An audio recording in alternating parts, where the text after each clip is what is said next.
Opa, meu nome é Manuel e sejam bem-vindos ao Budgetório. E pra hoje eu trouxe um assunto que eu adoro assistir quando procuro por conteúdo de Magic, que são comandantes baratos e pouco utilizados.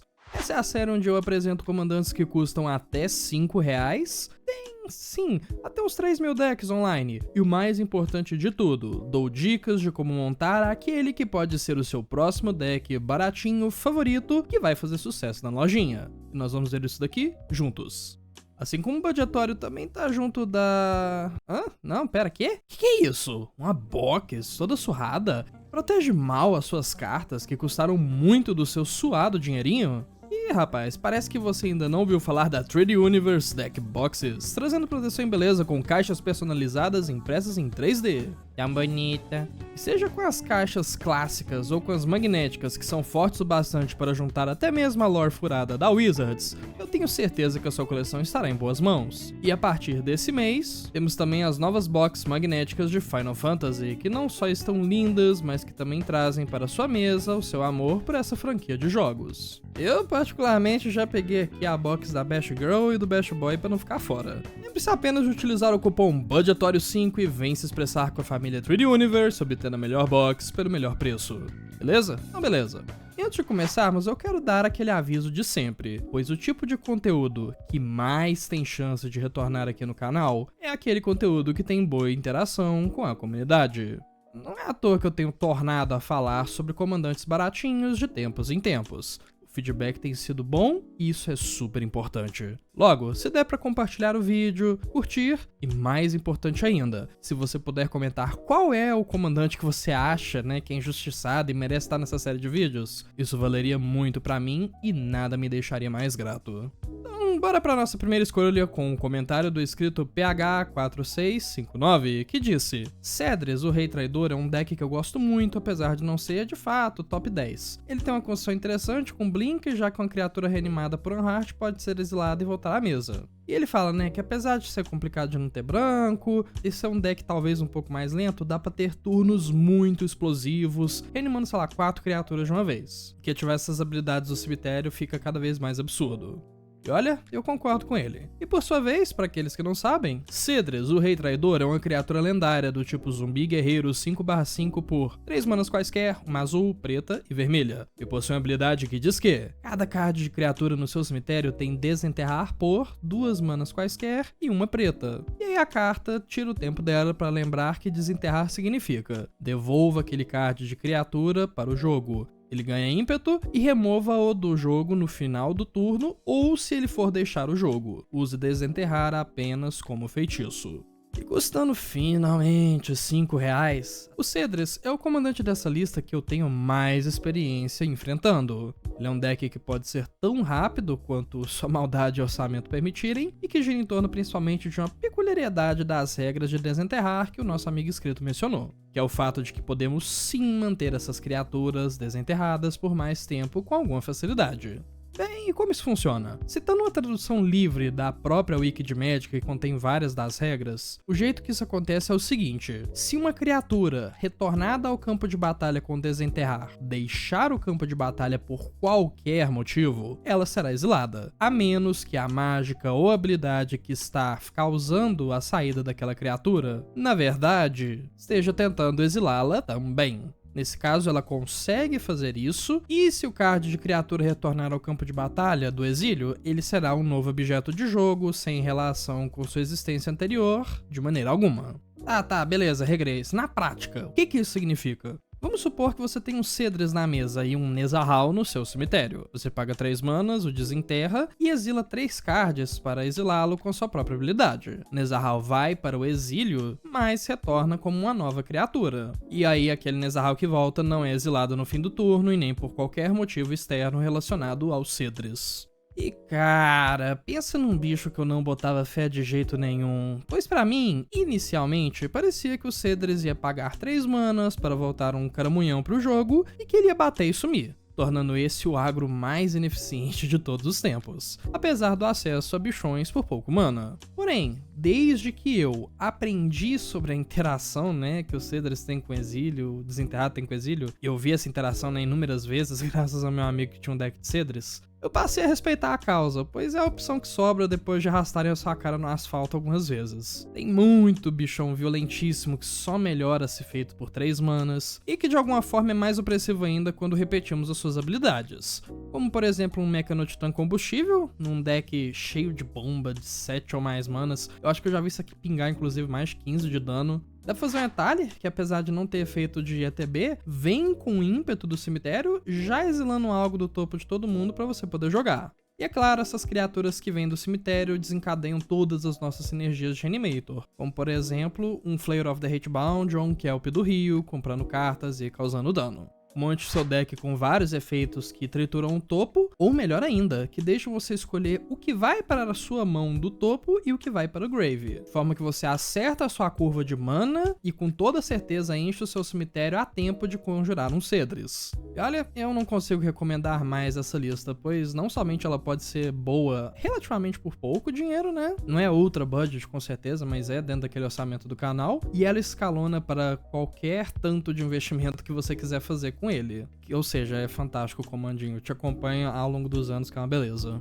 Agora, para uma opção que eu mesmo escolhi trazer aqui, eu quero mostrar para vocês um dos mais ignorados comandantes de Spellslinger que corrige vários dos problemas que muita gente tem com o arquétipo, o Melek, Pesquisador Reforjado. Uma criatura lendária, bizarro, detetive, asterisco/asterisco por 5 manas, onde o poder e a resistência de Melek e Pesquisador Reforjado são ambos iguais ao dobro do número de cards de mágica instantânea e feitiço no seu cemitério. E ele diz que a primeira mágica instantânea ou feitiço que você conjura a cada turno custa 3 a menos para ser conjurada. E quando eu falo sobre os problemas das pessoas com Spellslinger, isso pode significar várias coisas. O primeiro e mais clássico é que esse arquétipo costuma ser diretamente uma forma de combo, ou pelo menos adjacente a isso. E recentemente, né, a gente já teve uma discussão sobre o problema com combos, e já deu o que falar. Card aí no canto da tela pra você assistir esse vídeo, se eu lembrar. Porém, ao contrário do seu deck médio de combo, nem sempre decks de Spellslinger têm as formas de acabar rápido com jogos. Isso significa, na prática, que muitas dessas listas não conseguem forjar uma vitória com apenas algumas cartinhas,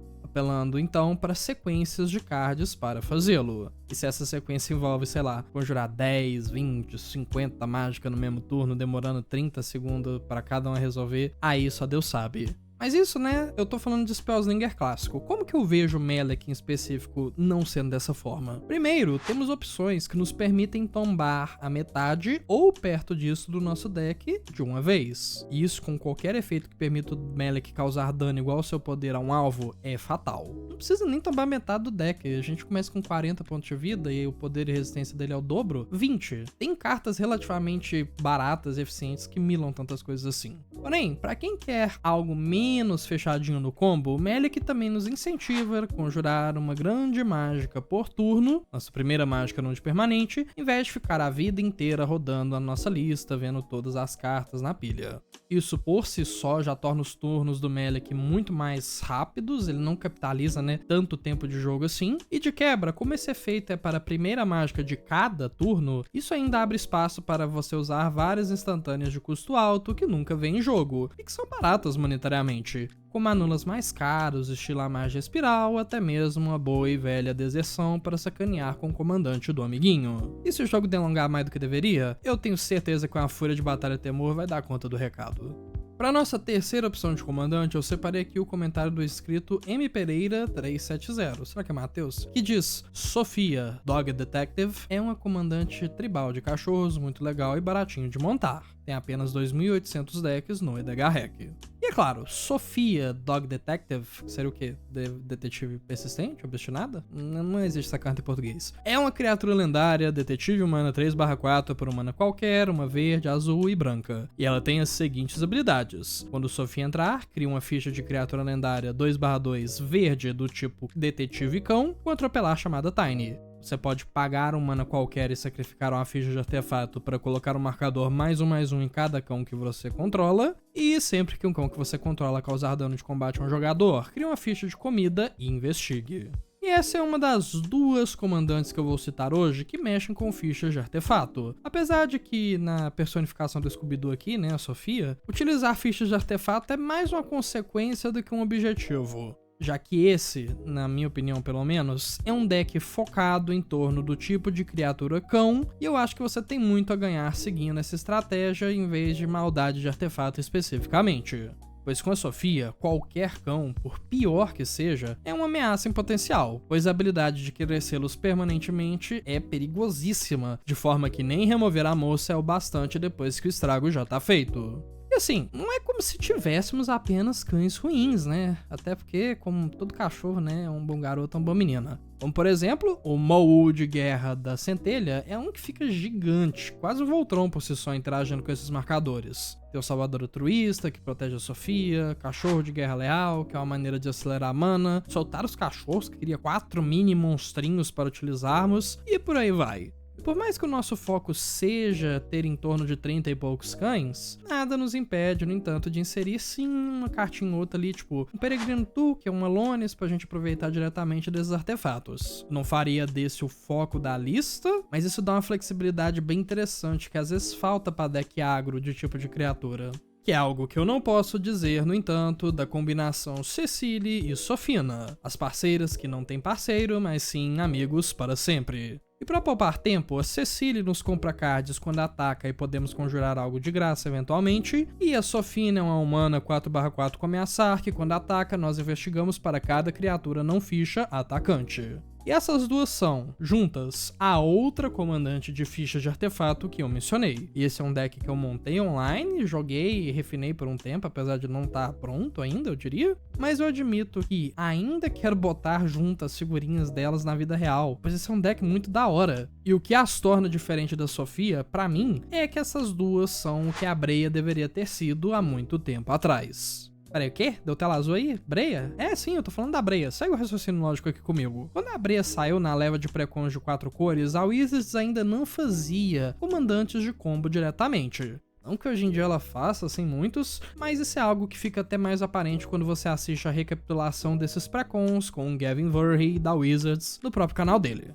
Logo, eu vou fazer a suposição de que o design da Breia não era suposto de ser essa máquina de combo que é hoje. Inclusive, eu comprei esse pré-com e, de verdade, a maioria das cartas são uma mistura de agro com sustain de artefato. Eu acho que é aquele famoso mid-range meio doido, que não casava tão bem assim as suas figurinhas. Cecily e Sofina, em contramão, são também um deck de 4 cores sem verde, que nos incentivam a atacar, ou seja, né, algo mais agro, e nos incentivam principalmente em capitalizar em cima de artefatos, pois temos de sobra estes com as nossas pistas. Abrindo um leque grande de possibilidades com todas essas coisas que interagem com número de artefatos, artefatos entrando, né? Às vezes até criaturas artefato cujo poder conta a quantidade de artefatos que você tem. Vamos lá, por exemplo, um dragão cintilante. Ele vai se proteger, comprar cartas, bater com evasão. A Messa das Marionetes nos permite drenar vida horrores com tantas pistas sendo sacrificadas. E é claro, a própria Breia pode fazer maldade com tantas fichinhas sem precisar de um combo infinito. Eu não sei se ficou claro, né, a diferença que eu vejo desse deck pro dos cachorros, mas esse aqui é uma lista talvez muito mais consciente de que ele consegue criar um cagalhão de fichas e ele tá disposto a se tornar o problema da mesa utilizando delas pra maldade. Para o nosso último deck sugerido por inscritos de hoje, eu quis trazer aqui o comentário do inscrito Daniel Senna, que disse: tô com preguiça de escrever um comentarião, mas fica a sugestão do Gimli, Mournful Avenger. Ele tem nem 1000 decks no EDH Rec e tem uma agilidade interessante, dando para utilizar efeitos de criaturas Eldrazi sacrificadas para crescê-lo. É um Voltron meio doido, né, aristocrata Gruul. E pra quem não lembra de cabeça qual Gimli que a gente tá falando, pois se eu não me engano tem 3, eu vou ler a carta dele aqui. O Gimli, Vingador Lamentoso. Uma criatura lendária não guerreiro 3/2 por um mana qualquer, uma verde e uma vermelha, que diz que Gimli, Vingador Lamentoso, tem indestrutível contanto que 2 ou mais criaturas tenham morrido sob o seu controle neste turno. E toda vez que outra criatura que você controla morrer, coloca o marcador +1/+1 em Gimli. E por fim, quando esta habilidade é resolvida pela terceira vez neste turno, Gimli luta contra até uma criatura alvo que você não controla.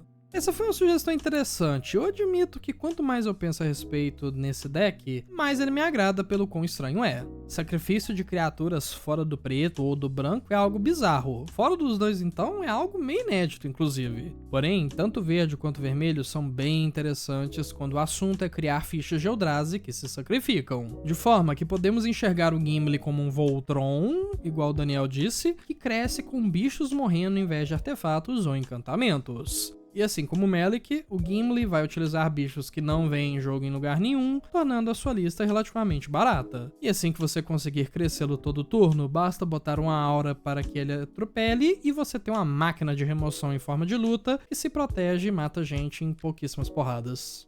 Agora passando por um bicho que eu sempre quis contribuir aqui, eu apresento para vocês o bizarro Denry Clean, editor-chefe, uma criatura lendária felino conselheiro 2/2 por 4 manas, 2 quaisquer, uma branca e uma azul. Diz que Denry Clean, editor-chefe, entra no campo de batalha com marcador +1/+1, marcador de iniciativa ou marcador de vigilância, a sua escolha. E toda vez que uma criatura não ficha que você controla entrar no campo de batalha, se Denry tiver marcadores, coloca o mesmo número e tipo de marcadores naquela criatura.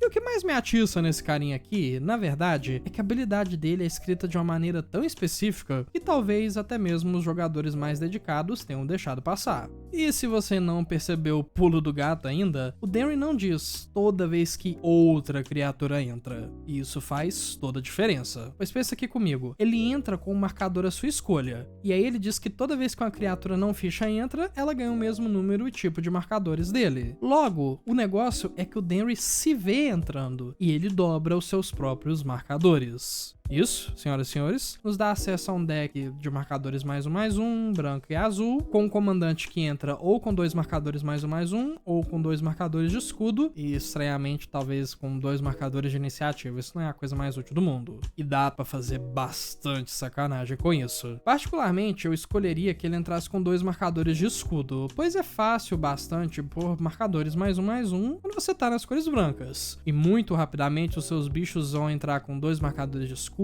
3 ou 4 marcadores +1/+1, e por que não, né? Às vezes ele pode passar a distribuir coisas tipo marcadores de voar, ou até mesmo de golpe duplo. Denry não é o comandante de marcadores de +1/+1 mais forte, de forma alguma. Esse é possivelmente, sei lá, o Hansa, já que ele tem vários combos. Mas ter um mestre biomante na sua zona de comando que distribui marcadores de habilidade ou marcadores +1/+1 é absolute cinema, cara. E se você estiver vendo esse vídeo daqui a 10 anos, essa expressão significa que é algo bem legal. E olha, vamos lá, né? No mínimo, vale a pena considerar esse carinha aqui, nem que seja pela compra de cards que o azul oferta, algo que muitas vezes faltam em decks verdes mais lentos.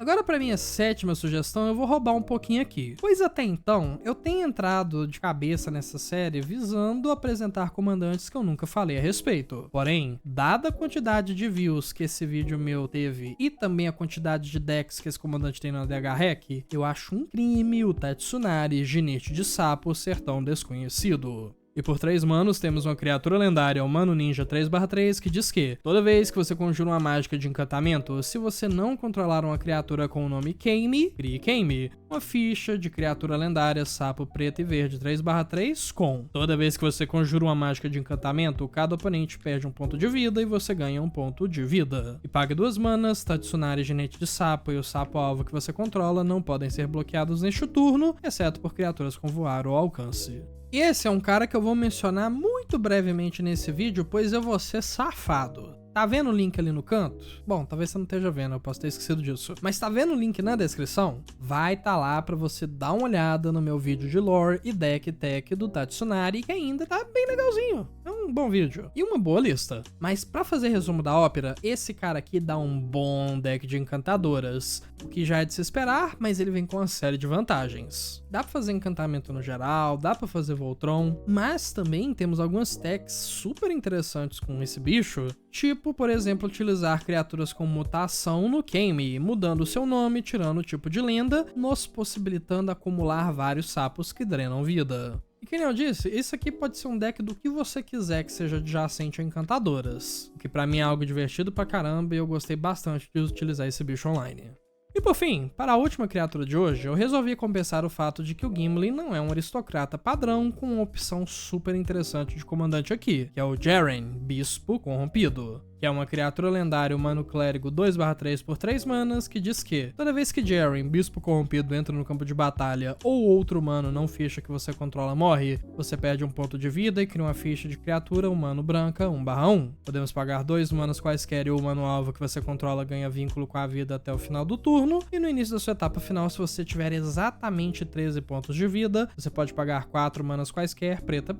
E se fizer isso, transforme Jaren. Ele vira Ormendal, o Corruptor, uma criatura lendária, demônio 6/6 com voar, atropelar, vínculo com a vida e que nos deixa sacrificar outra criatura para comprar um card.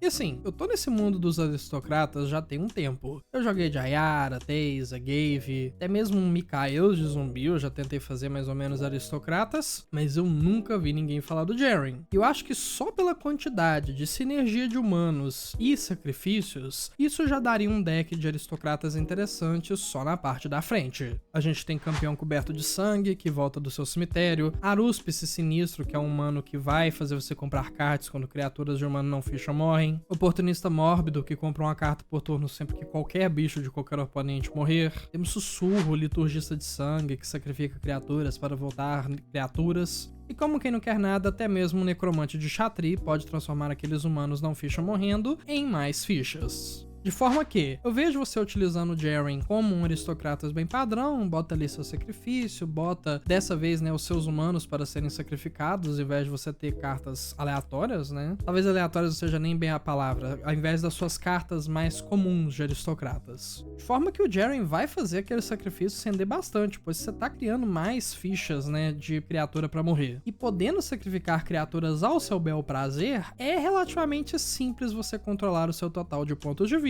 para chegar até 13. E aí, quando isso acontece, meu amigo, você tem um demônio gigante que faz uma coisa roubadíssima, cara. Você sacrifica uma criatura pra comprar um card. Nem mesmo o Yawgmoth de 4 manas, né? Sacrifica uma criatura pra comprar um card. Ele faz você perder vida. Eu sei que é um risco, né? Você chegar até 13 pontos de vida, quase que o quê? 1/4 do seu total inicial. É um pouco mais que isso, na verdade. Mas eu te prometo, tem tanta coisa que faz você ganhar vida em aristocratas que é só você fazer aquele controle fino, né? Vai utilizando coisas que perdem vida, às vezes você pode até fazer algo que faz você perder 2, mas aí você ganha 1, controla, e aí quando der pra flipar o Ormendal, você vai ter os seus efeitos para protegê-lo. Preto agora tá tendo um acesso relativamente bom a coisas que dão indestrutível, e você reganha essa vida só com o vínculo com a vida do demônio e principalmente com seus efeitos tipo o Degolador de Zulaporte, que também é um humano. Eu vou te falar, esse Jaren me deixou animado. Quando eu achei essa carta, eu brilhei o olho, tipo, não é possível que isso aqui passou batido. Mas eu acho que tem bastante coisa interessante e principalmente maldade pra fazer aqui.